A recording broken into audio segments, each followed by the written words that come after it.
سلام و درود. امیدوارم حالتون خوب باشه. من مهدی سالاری ام و اینجا جلسه آخر دوره رایگان روانشناسی معامله‌گریه. به آخر این جلسه این دوره خیلی خیلی خوش اومدی. تا اینجا با هم از ذهنیت‌ها گفتیم، از تمرکز گفتیم، از باور فراوانی گفتیم، از رنج و لذت گفتیم، از تفاوت تفکر بازنده و برنده گفتیم و به نظرم تو این جلسه وقتشه که همه اون چیزایی که یاد گرفتیم رو بریزیم توی یک قالب عملی به اسم تریدینگ پلن. ببینید بچه ها، کلی مباحث مختلف رو با هم باز کردیم، از استراتژی نویسی گرفته تا مدیریت سرمایه و تمام این مواردی که نام بردم و حالا وقتش رسیده که تمامی این مواردی که آموزش دیدیم و یاد گرفتیم همش رو بریزیم روی یک قالبی، توی یک قالبی و بخوایم طبق اون قالب عمل کنیم و جلو بریم. ببینید تریدینگ پلن یکم شبیه استراتژیه ولی از دیدگاه بالاتر، از دیدگاه بزرگتر. یعنی ما به عنوان یک تریدر قراره چجوری عمل کنیم. دقیقا مثل بیزینس مدل کسب و کارها است. میدونیم میان واسه خودشون تعریف میکنن که از کجا شروع کنن و به سمت کجا برن و چه کارهایی انجام بدن و کی تزریق سرمایه انجام بشه، کی این به بازدهی میرسه، این بیزینسی که دارن راه میندازن. و تریدینگ پلن برای ما دقیقا به همون معنیه. ما میایم تمام تک تک حرکاتی که قراره توی بازار انجام بدیم رو از قبل باز تفکر و زمانی که ذهن ما خالیه و میتونه درست و به دور از احساسات فکر کنه، ما اینا رو با ذهن منطقیمون مینویسیم که در بازار فقط ما کاری بجز عمل نداشته باشیم. یعنی در هر زمینه‌ای اگر دست ذهن رو باز بذاریم که در بازار بیاد و تصمیم گیری کنه، 100% یه جای کار رو خراب میکنه. اینو مطمئن باش. برای چی من اصرار داشتم آقا استراتژی یه دونه باشه، اونم نوشته شده باشه؟ چرا؟ چون که میدونم اگر ذره‌ای دست این ذهن رو باز بذاری اونجا بلا سرت میاره. اصلا نباید دستشو باز بذاری داخل هیچ کاری وقتی که احساسات درون تو افزایش پیدا میکنه. در حالت عادی ذهن کاملا منطقی و کاملا درست فکر میکنه، اما وقتی که بحث پوله، بحث بقاه و سیستم عصبیش فعال میشه، اون موقع دیگه ذهن برمیگرده به اون حالت دیفالت خودش، دیگه کاملا منطقی عمل نمیکنه و باعث میشه که شما توی مارکت اشتباه کنی، کارهای احساسی کنی. گفتیم که اون حالت دیفالت ما رو داخل معامله گری نمیتونه موفق کنه. این اتفاق نمیفته. ببین خیلی از معامله گرا بازار رو جدی میگیرن ولی خودشون رو جدی نمیگیرن. میخوان از بازاری که پر از بی‌نظمیه سود منظم بگیرن. خب در حالی که خودشون حتی یه نقشه مشخص برای تصمیماشون ندارن. این نقشه، این تریدینگ پلنی که تا اینجا گفتم، خیلی از معامله‌گرها ندارنش. اصلا ندارن که بخوام بهش پایبند بمونن. و اینجا اگر نداری یا حتی اگر داری، قراره که آپدیتش کنی و بازنویسیش کنی. معامله‌گری که نقشه راه نداشته باشه، نقشه مسیر نداشته باشه، محکوم به شکست. این از من به شما نصیحت. یه روز با اعتماد به نفس ترید میکنه، یه روز بعد با شک و استرس ترید میکنه، یه روز به سیستمش، به استراتژیش پایبنده، فرداش هرچی دلش بخواد انجام میده. تریدینگ پلن دقیقاً برای همین موضوع ساخته شده. یعنی تو از قبل مشخص کردی که قراره چیکار کنی توی مارکت، که وقتی وارد چارت میشی فقط اجرا کنی، نه اینکه تازه اون موقع تصمیم بگیری. چون تصمیم گیری وسط هیجان بازار یعنی فاجعه. و سلام. اصلا هیچ تصمیمی رو ما به لایو مارکت موکول نمی کنیم. هیچ تصمیمی رو، نه مدیریت سرمایه، نه اینکه روی تیپی چند خروج کنیم، نه اینکه استاپ لاسمون رو کجا بذاریم، نه اینکه حتی چطور ورود کنیم. بچه خیلی هاتون اینو جدی نمیگیرین. خواهش میکنم جدی بگیرین.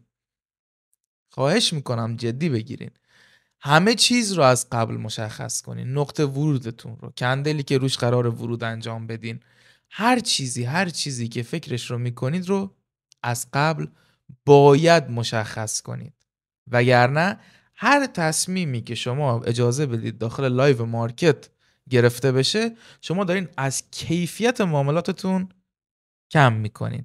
برای همین نیازه که استراتژیتون، مدیریت سرمایه‌تون و حتی ذهنیتتون، تمام این جلساتی که در کنار هم گذروندیم رو همش از قبل با استفاده از این آموزش‌هایی که دیدی باید مشخص کنی و هیچ تصمیمی به لحظه معامله نره اونجا. فقط ما یک مجریم.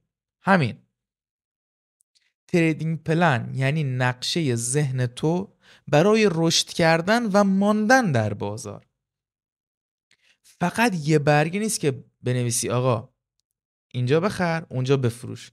نه، تریدینگ پلن یعنی خلاصه باورها، نظم، شناخت خودت توی بازار. یه تریدینگ پلن درست و حسابی 4 تا ستون اصلی داره. اولیش چارچوب ذهنیه. اول از همه ذهن تو. این ذهن خیلی مهمه. این همه جلسه در کنار هم گذاشتیم که بفهمیم آقا این پازل گم شده ای که هیچ کس بهمون نگفته بود که ذهن بود، الان اینجا یادش گرفتیم. حالا چجوری باید ازش استفاده کنیم؟ باید توی تریدینگ پلنت اینو لحاظ کنی. باید لحاظش کنی توی تریدینگ پلنت. با چه باوری میخوای ترید کنی؟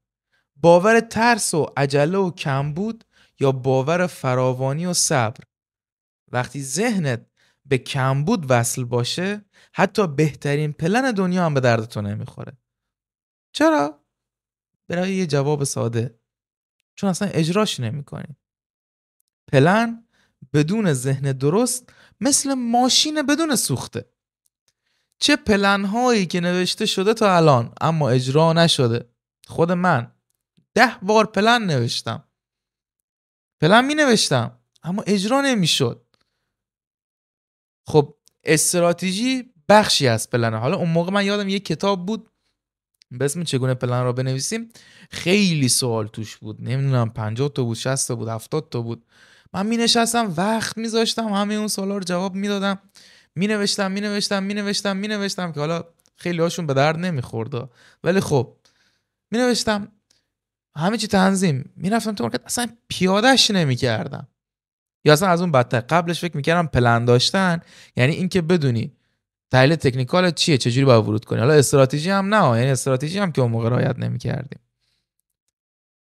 خیلی‌ها این اشتباه رو میکنن.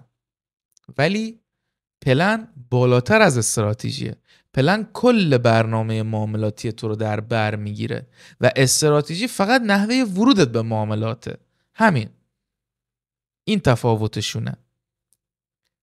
و این پلن ها نوشته میشه تا ذهنیت درست نباشه اجرا نمیشه. هممون میتونیم یک پلن بسیار عالی بنویسیم. هممون میتونیم پلن های مناسبی بنویسیم. بعد از این همه وقت که تو بازار بودیم همه میتونیم استراتژی بنویسیم. اما اجرا کردن اون پلن هم خودش یه بحثه دیگه. فقط نوشتنش که کفایت نمیکنه. باید اون پلن اجرا هم بشه. پس اینجایی که میفهمیم پلن بدون ذهن درست مثل یک ماشینی میمونه که اصلا سوخت نداره. نمیتونه حرکت کنه. پایه دومش سیستم معاملاتیه. بعد از ذهن نوبت میرسه به سیستمت.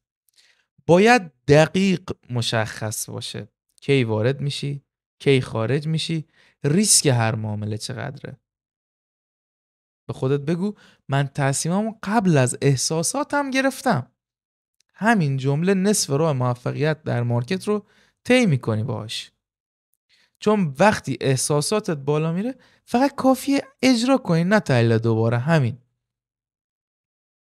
یعنی شما در قسمت سیستم معاملاتی ذکر میکنی که من طبق چه استراتژی میخوام کار کنم، استراتژی رو تعریف میکنی، چه ساعتی در مارکت حضور پیدا میکنم برای کار کردن، از کی اجازه دارم شروع کنم معامله کردن، استاپ لاسم کجا قرار میگیره، تیپیم کجا قرار میگیره، ریسک هر معاملم چقدره. اینا رو باید مشخص کنی قبل از اینکه وارد روز معاملاتیت بشی. یک پایه دیگه هم هست به اسم قوانین رفتاری. اینو خیلی ها نادیده میگیرن. یعنی اینو بازم دوباره خیلی ها می نویسن اما نادیدش میگیرن و اجراش نمیکنن، فکر میکنن مسخره بازیه، شوخیه، بچه بازیه، در صورتی که تک تک اینا مهمه، تک به تکشون مهمه. وگرنه نمیگفتم پایه. گفتم حالا یه مثال،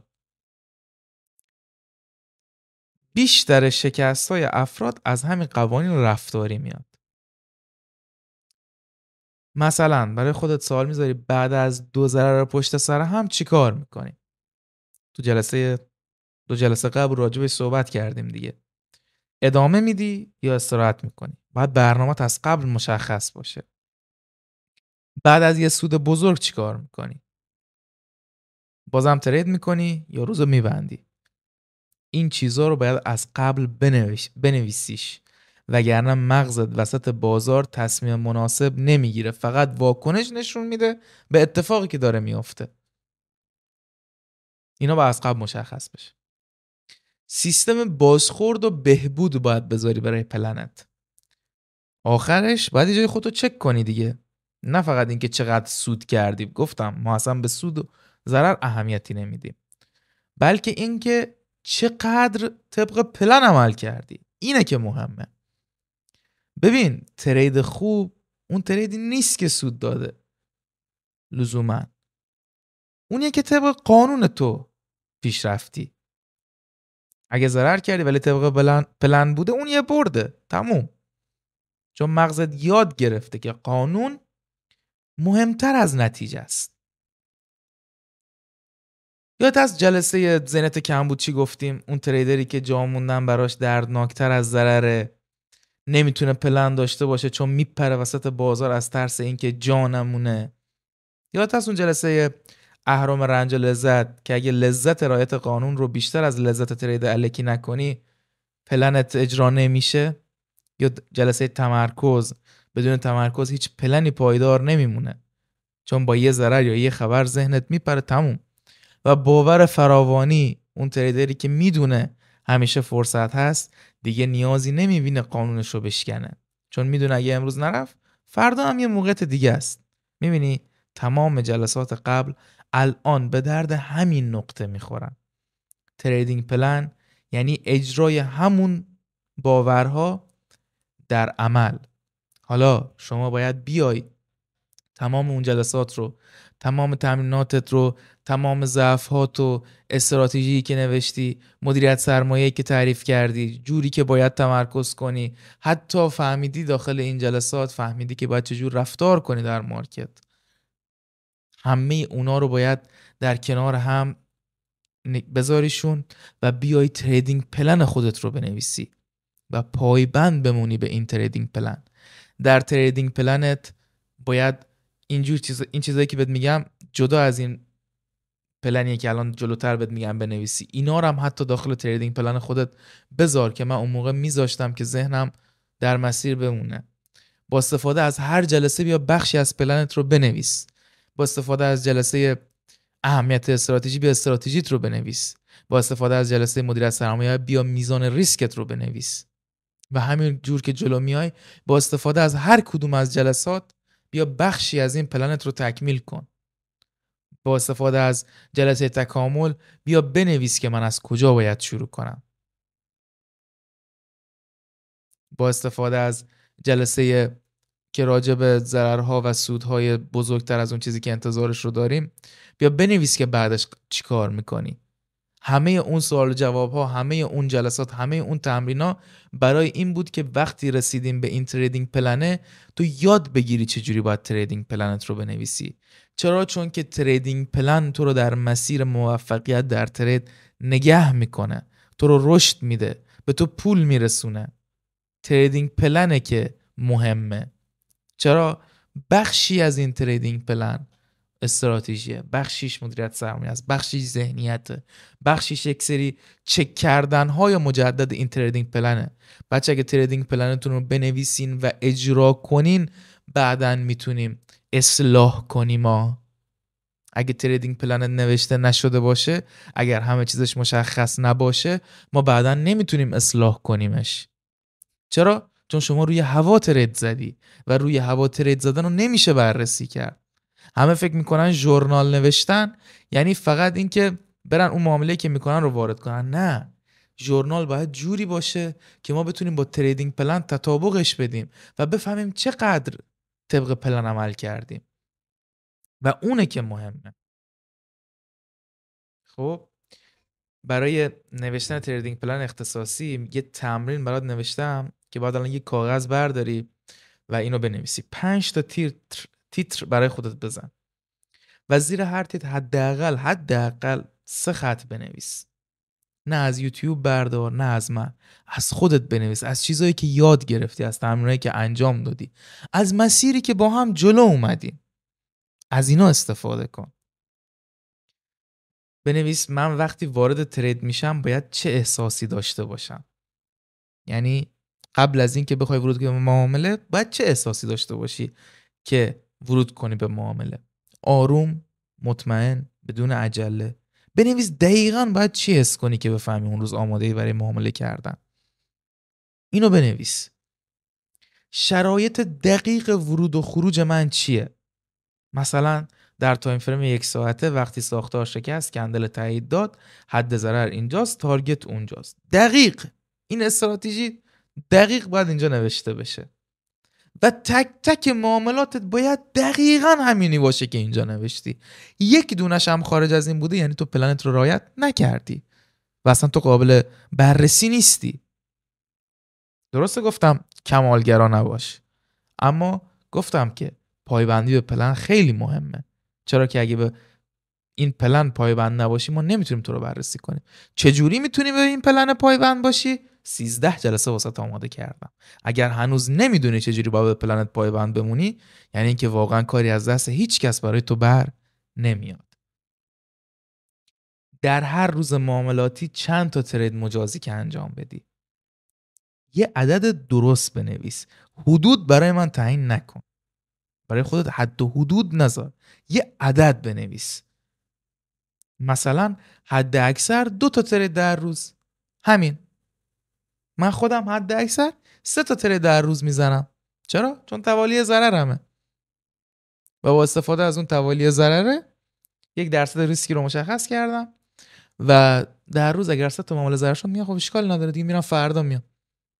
رو هوا هم ننویس دیگه، برو از روی توالی ضررت، از روی استراتژی باهوش باشین. خواهش میکنم ازتون اینقدر دنبال لقمه آماده نگردین، یکم فکر کنین، یکم دقت به خرج بدین. این بازار نیاز داره به دقت، این بازار نیاز داره به تفکر، این بازار نیاز داره که یکم از هوش خودت استفاده کنی و همتون باهوشین، فقط دنبال لقمه آماده میگردین. دنبال لقمه آماده نباشید دیگه، خودتون هم یه حرکتی بزنید از سمت خودتون. وقتی قانونت رو نقض میکنی باید چیکار کنی بعدش؟ مثلا 1 روز استراحت بدون ترید. بهتون گفتم دیگه قانونت رو که نقض میکنی باید برای خودت این موضوع رو بذاری که اول تمرکزت رو برداری کاملا از روی داستان، از روی اون اتفاقی که افتاده و بعد ذهنت رو پرت کنی، بعد بیای دنبال دلیلش بگردی و وقتی دلیلش رو پیدا کردی اونو سعی کنی بهبود بدی. حالا اینو دیگه با خلاقیت خودت برای خودت مشخص کن که آقا 1 روز 2 روز من چه میدونم فرداش میرم این کارو میکنم. این دیگه به خودت مربوط میشه. هر هفته چطور قراره عملکردت رو بررسی کنی؟ با چک لیستت، با مرور احساساتت یا ژورنالت، با چی؟